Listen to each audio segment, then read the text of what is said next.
Hello guys, welcome back. हमारे YouTube channel में आपका स्वागत है फिर से। आज हम स्टार्ट करेंगे ऑर्गेनाइजेशन ऑफ द बॉडी। पिछले वीडियो में हमने देखा कुछ एनाटॉमिकल टर्मिनोलॉजी हमने डिस्कस की। आज हम देखेंगे जो ह्यूमन बॉडी है ये किन चीज़ों से बनी हुई है, कौन सी चीज़ों का एक मुजस्समा तैयार हुआ है ह्यूमन बॉडी। इसमें हम पहले पढ़ेंगे जो लेवल्स ऑफ ऑर्गेनाइजेशन क्या क्या होती है बॉडी में। जो हमारी ह्यूमन बॉडी है उसके कितने लेवल्स पे हम उसको स्टडी करते हैं, वो लेवल्स क्या होती हैं जिन लेवल्स पे हम ह्यूमन बॉडी को स्टडी कर सकते हैं। Structures of human body are organized of different levels that include chemical level, molecular level, cellular level, tissue level, system and organism level. जो हमारी ह्यूमन बॉडी है बहुत सारी लेवल्स पे बनी हुई है। बहुत सारी लेवल में हम इसको डिफ्रेंशिएट कर सकते हैं, जैसे कि केमिकल लेवल आती है, मॉलिक्यूलर लेवल आती है, सेलुलर लेवल आती है, टिश्यू लेवल आती है, सिस्टम लेवल और ऑर्गेनिज्म लेवल आती है। पहले हम डिस्कस करेंगे केमिकल लेवल क्या होती है। जो केमिकल लेवल होती है वो chemical level includes atoms of chemical elements such as carbon, oxygen, hydrogen etcetera etcetera. जो केमिकल लेवल होती है, जो भी हमारी बॉडी में जिन केमिकल से हमारी बॉडी बनी है, फॉर एग्जांपल कार्बन हमारी बॉडी में पाया जाता है, ऑक्सीजन, हाइड्रोजन है, कैल्शियम है, इन सारी एलिमेंट्स के जो हमारे पास ये होते हैं एटम्स होते हैं, उन एटम लेवल की अगर हम एटम लेवल पे हम स्टडी करेंगे तो तब जाके हम वो स्टडी कम बोलेंगे हम केमिकल लेवल पढ़ रहे हैं बॉडी का। केमिकल लेवल होगी एटम्स, जो एलिमेंट्स हैं उनके एटम्स के ऊपर स्टडी कर सकते हैं केमिकल लेवल पे। फिर आते हैं मॉलिक्यूलर लेवल। मॉलिक्यूलर लेवल होती है जब हम ये जो एलिमेंट्स होते हैं जैसे कार्बन, ऑक्सीजन है, इनको हम मिला के पढ़ेंगे, जब ये मिलते हैं तो मॉलिक्यूल बनता है। जो हमारी बॉडी में इन एलिमेंट्स को मिला के मॉलिक्यूल बनेगा, तो उस लेवल पे अगर हम ह्यूमन बॉडी को देखेंगे तो वो मॉलिक्यूलर लेवल कहलाया जाएगा। जैसे द टू और more chemical elements join to form the molecules such as proteins, DNA, RNA, glucose, ATP. जो प्रोटीन है, डीएनए है, ग्लूकोज है, एटीपी है, ये हमारी बॉडी में प्रेजेंट होते हैं।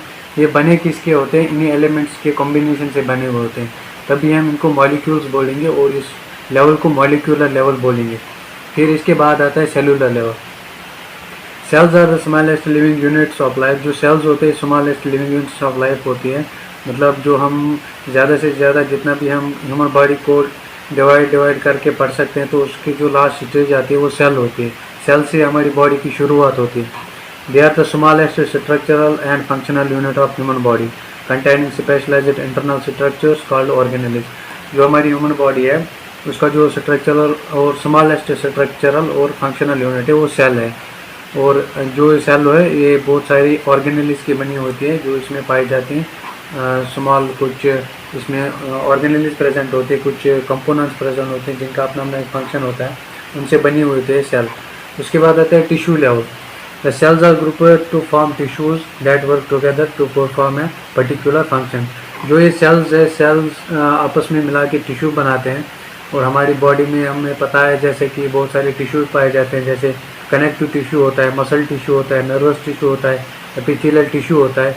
ये सारे टिश्यूज़ कहाँ से बनते हैं? जब जो हमारी बॉडी में सेल्स होते हैं वो आपस में कंबाइन करके टिश्यू बनाते हैं और फिर ये टिश्यू जाके कोई एक पर्टिकुलर वर्क जाके अंजाम देते हैं।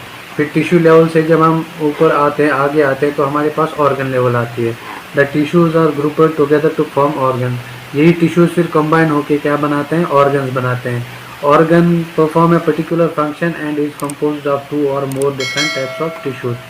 जो ऑर्गन होता है वो या तो दो सेम टाइप के टिश्यू होंगे या डिफरेंट टाइप के टिश्यू होंगे, दो या दो से ज़्यादा, तब जाके ऑर्गन बनता है। और जो ऑर्गन होता है वो एक खास काम अंजाम देता है। जैसे हम एग्जांपल लेंगे स्टोमक की। जो हमारी बॉडी में स्टोमक प्रेजेंट होता है वो स्टोमक किन का बना होता है? टिश्यूज़ का बना होता है। बहुत सारे टिश्यूज़ उसमें प्रेजेंट होते हैं, तब जाके वो स्टोमक बनता है। और उस स्टोमक का हमें पता है काम क्या होता है?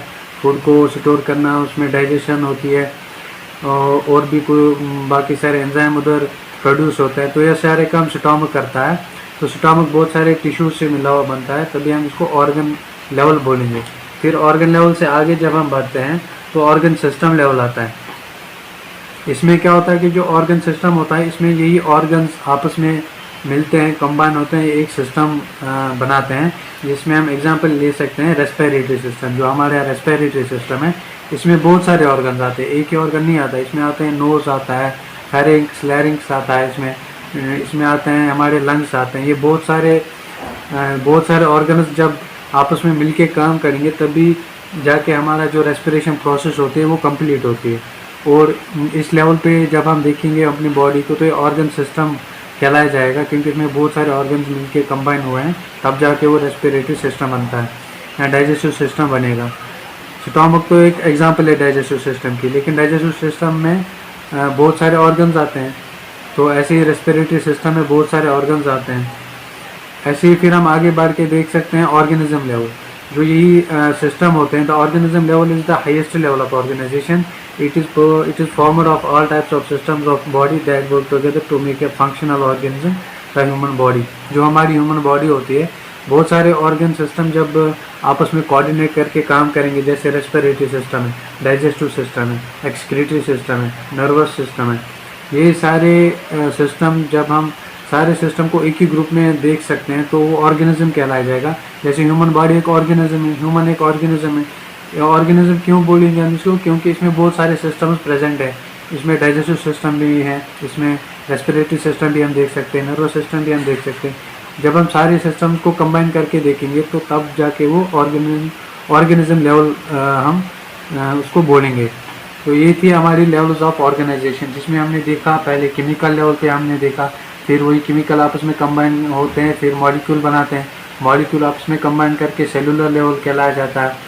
और सेलुलर से जब आगे हम बढ़ते हैं फिर टिश्यू लेवल आता है, टिश्यू जब कंबाइन होते हैं फिर वो ऑर्गन्स बनाते हैं, ऐसे ऑर्गन सिस्टम और लास्ट में ऑर्गेनिज्म लेवल। ये थी हमारी लेवल्स ऑफ ऑर्गेनाइजेशन। उसके बाद जब हम देखेंगे सेल, इस चैप्टर में हमें एक्चुअली सेल के बारे में थोड़ा सा जानना है। वैसे तो हमने पढ़ा है, सेल के बारे में पढ़ते आ रहे हैं, इसमें हमें थोड़ा सा देखना है ताकि हमें रिवाइज हो जाए कि सेल होती क्या है, क्योंकि आगे जाके हमें सेल के बारे में ही देखना है। जो हम एनाटॉमी और फिजियोलॉजी में ह्यूमन बॉडी को डील करेंगे तो इसमें सेल का हमें पता होना बहुत ज़रूरी है। Cells are the smallest structural and functional units of life. जैसे अभी पहले भी आया था कि जो सेल है वो स्ट्रक्चरल और स्मॉलेस्ट यूनिट ऑफ लाइफ होती है। स्ट्रक्चरल और फंक्शनल का मतलब क्या हो गया? स्ट्रक्चरल का मतलब हो गया, स्ट्रक्चरल का अगर हम देखेंगे कि स्ट्रक्चरल का मतलब जो हमारी ह्यूमन बॉडी होती है इसमें बहुत सारे स्ट्रक्चर्स होते हैं। फॉर एग्जांपल जैसे स्टोमक हमने अभी लिया, तो स्टोमक एक स्ट्रक्चर है, तो ये बनी किससे? सेल से ही तो बनी है स्टोमक। तो स्ट्रक्चरल फंक्शनल हमारी ह्यूमन बॉडी का सेल ही हो गया, क्योंकि सेल से ही हमारे स्ट्रक्चर बने हैं बॉडी के। फंक्शनल यूनिट का मतलब हो गया है कि हमारी जो बॉडी में प्रोसेसेस होते हैं, जैसे अभी रेस्पिरेटरी सिस्टम एग्जांपल लिया हमने, रेस्पिरेटरी सिस्टम बहुत रेस्पिरेशन करती है, तो रेस्पिरेशन का काम आखिर करता है कौन? इसमें सेल्स इन्वॉल्व होती है, सेल्स जाके ये काम परफॉर्म करते हैं, तो इसीलिए cell functional unit of body कहलाया जाएगा। फिर आता है they are group together to form tissues. जो ये सेल्स होते हैं ये कंबाइन होकर टिश्यू बनाते हैं। Human body is developed from a single cell called zygote. हमें पता है जो ह्यूमन बॉडी है वो एक सिंगल सेल से बनी होती है, जाइगोट से। जो कैसे फॉर्म होती है? जो हमारा फीमेल एग होता है, ओवा, और मेल जो ये हमारा होता है स्पर्मेटोजोआ, स्पर्म जो होता है, ये जब कंबाइन होते हैं, फर्टिलाइज होते हैं, तब जाके जाइगोट बनता है। तो वही जाइगोट से फिर हमारी जो ह्यूमन बॉडी है उसकी डेवलपमेंट होती है। Individual cells are too small to be seen with the naked eye, they can be seen in laboratory when magnified under microscope. जो इंडिविजुअल सेल है, अगर हम एक सेल को देखेंगे तो हम एक सेल को अपनी आँख से नहीं देख सकते ऐसे, उसके लिए हमें एक माइक्रोस्कोप का होना बहुत ज़रूरी है। और माइक्रोस्कोप में भी हमें उसको मैग्नीफाई करना पड़ता है, उसकी जो मतलब हमें उसको मान लो जूम करना पड़ता है, तब जाके हमें उसका जो पूरा सेल का स्ट्रक्चर उसमें क्या क्या प्रेजेंट है वो दिख जाता है। Cells consist of a plasma membrane and inner to that there are a number of organelles suspend in a water fluid called cytosol. जो सेल जो होती है, अब जो एक छोटी सी सेल होती है जिसको हमें देखने के लिए माइक्रोस्कोप का होना चाहिए, ये भी मतलब एक सिंपल स्ट्रक्चर नहीं होता, ये भी एक कम्प्लेक्स स्ट्रक्चर होता है। इसमें क्या होता है? एक तो इसमें प्लाज्मा मेम्ब्रेन होती है, सेल के बाहरी जो कवरिंग होती है प्लाज्मा मेम्ब्रेन होती है, और प्लाज्मा मेम्ब्रेन के अंदर कुछ ऑर्गेनेलीज होती है जो एक फ्लूइड में मान लो हम मान के चलेंगे कि तैर रहे होते हैं, उस फ्लूइड का बोलते हैं साइटोसोल। और जो ऑर्गेनेलीज होते हैं उसमें क्या क्या आता है? न्यूक्लियस आता है, माइटोकॉन्ड्रिया आता है, राइबोसोम आता है, एंडोप्लाज्मिक रेटिक्यूलम आता है, गोल्गी एपेरेट्स, लाइसोसोम्स एंड साइटोस्केलेटन। ये सारी चीज़ें जो होती है ऑर्गेनेलीज में आती है, और ऑर्गेनेलीज साइटोसोल में हमें देखने को मिलते हैं कि उसमें तैरती हुई नज़र आती हैं ये organelle. Cytosol water fluid structure होता है सेल का। फिर हम पहले आएंगे प्लाज्मा मेम्ब्रेन। जो सेल हमने अभी देखा उसमें प्लाज्मा मेम्ब्रेन प्रेजेंट होती है और प्लाज्मा मेम्ब्रेन के अंदर साइटोसोल और ऑर्गेनेल प्रेजेंट होती है। तो यही जाके हम आगे देखेंगे कि एक एक करके इनको पढ़ेंगे। पहले हम आते हैं प्लाज्मा मेम्ब्रेन पे। प्लाज्मा मेम्ब्रेन जो होते हैं, plasma membrane is the outer protective covering of cell. It consists of 2 layers of phospholipids with protein and sugar molecules embedded in them. जो प्लाज्मा मेम्ब्रेन होती है ये आउटर कवरिंग होती है सेल की। जो सेल होती है उसकी जो आउटर कवरिंग होती है जो सेल को प्रोटेक्ट करती है बाहरी एनवायरनमेंट से, तो उस मेम्ब्रेन को हम बोलते हैं plasma membrane. Plasma membrane 2 layer से बनी होती है। फॉस्फोलिपिड बाइलेयर जिसको हम बोलते हैं, जो लिपिड का एक मानते हैं क्लासिफिकेशन होती है फॉस्फोलिपिड, उससे ये 2 लेयर बनी हुए थे। और इन 2 लेयरों के बीच में क्या होता है, इनके अंदर होते हैं प्रोटीन्स और शुगर मॉलिक्यूल्स इसके अंदर पाए जाते हैं इन 2 लेयर्स के अंदर। और जो the phospholipid molecule have the head which is electrically charged and hydrophilic. जो ये फॉस्फोलिपिड मॉलिक्यूल है, जो अभी हमने देखा प्लाज्मा मेम्ब्रेन फॉस्फोलिपिड से बनी हुई होती है, फॉस्फोलिपिड की लेयर होती है इसके अंदर। तो फॉस्फोलिपिड मॉलिक्यूल किसका होता है, फॉस्फोलिपिड जो होता है उसका एक हेड होता है, मान लो आगे वाला पोर्शन हेड जिसको हम हेड बोलते हैं, जो इलेक्ट्रिकली चार्जड होता है, जो कि रिएक्टिव होता है और हाइड्रोफिलिक होता है, मतलब वाटर लविंग होता है, वाटर के साथ ही रिएक्ट करता है, हाइड्रोफिलिक कहलाएंगे उसको। और इसकी टेल होती है, पूंछ होती है, जो जिसकी कोई चार्ज नहीं होती और वो हाइड्रोफोबिक होती है, वाटर हीटिंग हम बोलते हैं इसको, मतलब वाटर के साथ रिएक्ट नहीं करता। और हाइड्रोफिलिक बोलेंगे हम, वाटर के साथ ही रिएक्ट करता है। The plasma membrane separated the internal and external environment of cell and function as a selective barrier. जो प्लाज्मा मेम्ब्रेन होती है ये क्या काम करती है, ये एक बैरियर का काम करती है। जो सेल होती है उसके बाहर और उसके अंदर जो प्रेजेंट है उन दोनों के दरमियान एक दीवार जैसा काम करती है प्लाज्मा मेम्ब्रेन। आपको मैं दिखाना चाहूँगा ये प्लाज्मा मेम्ब्रेन, ये रही इसकी डायग्राम। प्लाज्मा मेम्ब्रेन में आप देख सकते हैं ये फॉस्फोलिपिड बाइलेयर है, एक लेयर है, दूसरी लेयर है। और जो इसमें आपको ये छोटे छोटे से दिख रहे होंगे, ये टेल है, ये इसका हेड है। हेड देख सकते हैं आप, हाइड्रोफिलिक है ऊपर की तरफ है, क्योंकि इधर इसमें वो वाटर वगैरह प्रेजेंट होता है, यहाँ बीच में नहीं होता। बीच में क्या है, ये हाइड्रोफोबिक है इसकी टेल, ये हाइड्रोफिलिक है। और ये इसमें प्रोटीन्स है, जो भी हमने देखा ये इसके अंदर प्रोटीन्स और शुगर मॉलिक्यूल्स होते हैं, ये वो प्रोटीन और शुगर मॉलिक्यूल्स होते हैं। ये होता है प्लाज्मा मेम्ब्रेन जो बाइलेयर होता है, फॉस्फोलिपिड बाइलेयर। उसके बाद हम आज से आएंगे आगे, जब हम आएंगे तो हम साइटोप्लाज्म देखेंगे। साइटोप्लाज्म क्या होता है, cytoplasm contains all cellular constituents present between the plasma membrane and nucleus. जो साइटोप्लाज्म होता है, जो अभी हमने पढ़ा प्लाज्मा मेम्ब्रेन में हमने देखा ये सेल की बाहर वाली कवरिंग होती है।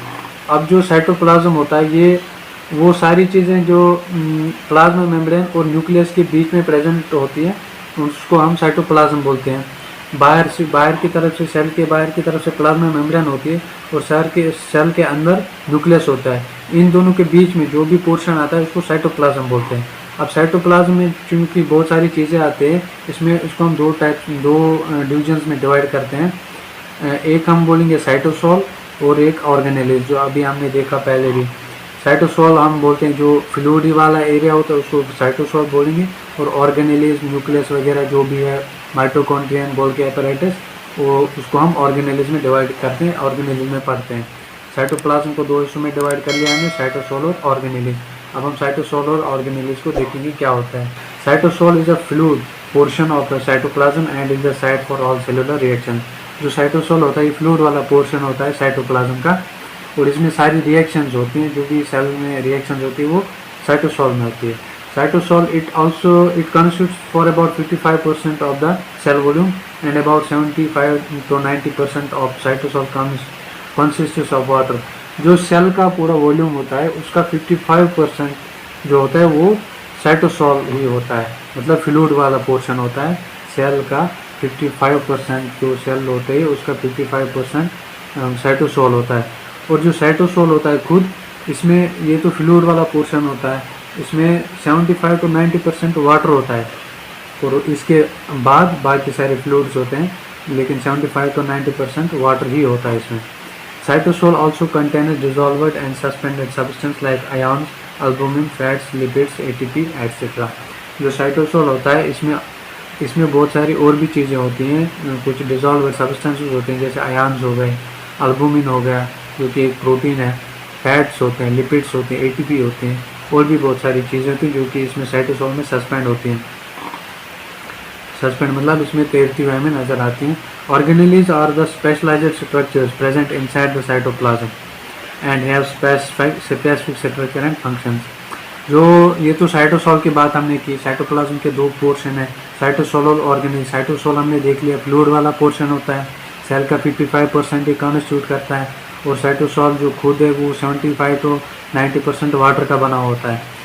अब हम आते हैं ऑर्गेनेलिज पे। ऑर्गेनेलिज वो स्पेशलाइज्ड स्ट्रक्चर्स होते हैं, कुछ खास स्ट्रक्चर्स होते हैं सेल में जिनका अपना एक अलग अलग फंक्शन रहता है। और इसमें क्या क्या आता है अभी हमने देखा, जैसे न्यूक्लियस आता है, राइबोसोम आते हैं, एंडोप्लाज्मिक रेटिकुलम आता है, लाइसोसोम्स आते हैं। अब हम जाके इनको एक एक करके देखेंगे। पहले हम पढ़ेंगे न्यूक्लियस को। Nucleus is the largest organelle contain within the nuclear envelope. जो न्यूक्लियस होता है ये सबसे, जो भी ऑर्गेनेली सेल में प्रेजेंट होते हैं उनमें सबसे बड़ी न्यूक्लियस होती है। और न्यूक्लियस जो है इसके बाहर जो कवरिंग होती है उसको हम न्यूक्लियर एनवलप बोलते हैं। न्यूक्लियस बाहर से न्यूक्लियर एनवलप में कवर होती है। Most cells contain nucleus except a mature red blood cells. Some other cells have multiple nucleus such as skeletal muscle. जो न्यूक्लियस होती है, बहुत सारी जो ज़्यादातर जो न्यूक्लियस होती है उनमें क्या होता है कि जो सेल्स होते हैं उनमें न्यूक्लियस प्रेजेंट मतलब पाया जाता है। एक्सेप्शन है कुछ इसमें, जैसे कि आरबीसी, मैच्योर जो आरबीसी होती है उसमें न्यूक्लियस प्रेजेंट नहीं होता है। और ऐसे ही कुछ जब हम स्केलेटल मसल को देखते हैं उसमें मल्टीपल न्यूक्लियस पाया जाता है। बहुत सारी सेल्स जो होते हैं उनमें न्यूक्लियस पाया जाता है, एक्सेप्ट इसमें कुछ एक्सेप्शन है, जैसे मैच्योर रेड ब्लड सेल्स, ये एक्सेप्शन, इसमें न्यूक्लियस पाया नहीं जाता है। और स्केलेटल मसल जो होती है इसमें मल्टीपल न्यूक्लियस पाया जाता है। There is a double layer membrane covering the nucleus called nuclear envelope. जो अभी हमने देखा न्यूक्लियर एनवलप होता है जो न्यूक्लियस को बाहर से कवर करता है, ये डबल लेयर होता है। एंड और इसमें जो कुछ पोर्स प्रेजेंट होते हैं जिनको हम न्यूक्लियर पोर्स बोलते हैं। और जो ये न्यूक्लियर पोर्स होते हैं ये किस में हेल्प करते हैं हमें, transport of substance between nucleus and cytoplasm. जो ये न्यूक्लियर पोर्स होते हैं ये हमें हेल्प करते हैं, जो भी न्यूक्लियस और न्यूक्लियस के बाहर जो एनवायरनमेंट होता है सेल का, उसके बीच जो ट्रांसपोर्ट ऑफ सब्सटेंस होता है उसमें हेल्प कौन करते हैं, न्यूक्लियर पोर्स जो न्यूक्लियस में प्रेजेंट होते हैं। The spherical body present at the centre of the nucleus is nucleolus. Nucleus जो होता है उसके बीच में एक स्फेरिकल बॉडी प्रेजेंट होती है जिसको हम न्यूक्लियोलस बोलते हैं, जो स्फेरिकल शेप होती है। The nucleus contains the genetic material of the body that directs all the metabolic activities of the cell. जैसे कि हमें पता है जो हमारा जेनेटिक मटेरियल होता है, जो डीएनए होता है, वो न्यूक्लियस में पाया जाता है। और यही जो डीएनए होता है, यही सारी मेटाबॉलिक एक्टिविटीज़ जो भी सेल में होती है यही डायरेक्ट करते हैं जो हमारे जेनेटिक मटेरियल प्रेजेंट होता है। और it consist of 46 chromosomes which are made from the DNA. जो ये हमारा न्यूक्लियस होता है इसमें क्या है, 46 क्रोमोसोम्स होते हैं जो डीएनए से बने हुए होते हैं। और यही जो होता है हमारा जेनेटिक मटेरियल होता है, इसी से हमारा जो हम डिफरेंट दिखते हैं, एक दूसरे से अलग अलग दिखते हैं, ये सारा जेनेटिक मटेरियल का खेल होता है। और इससे हम देख सकते हैं जो हमारी बॉडी में न्यूक्लियस होता है इसकी कितनी अहमियत है, कितनी इसकी वैल्यू है। तो गाइस ये था हमारा इसका वीडियो, आपको कैसा लगा हमें ज़रूर बताइएगा। इससे आगे हम कंटिन्यू करेंगे। Thank you. और गाइस मैं ये भी बताना चाहूँगा कि हमारे इस चैनल को आप सब्सक्राइब करिए, और अगर किसी को कुछ डाउट वगैरह हो इस टॉपिक में तो कमेंट सेक्शन में ज़रूर बताइएगा, हम उसका आपको रिप्लाई करेंगे। और हमारे चैनल को सब्सक्राइब करें, इस वीडियो को लाइक करें और ज़्यादा से ज़्यादा शेयर करें। Thank you.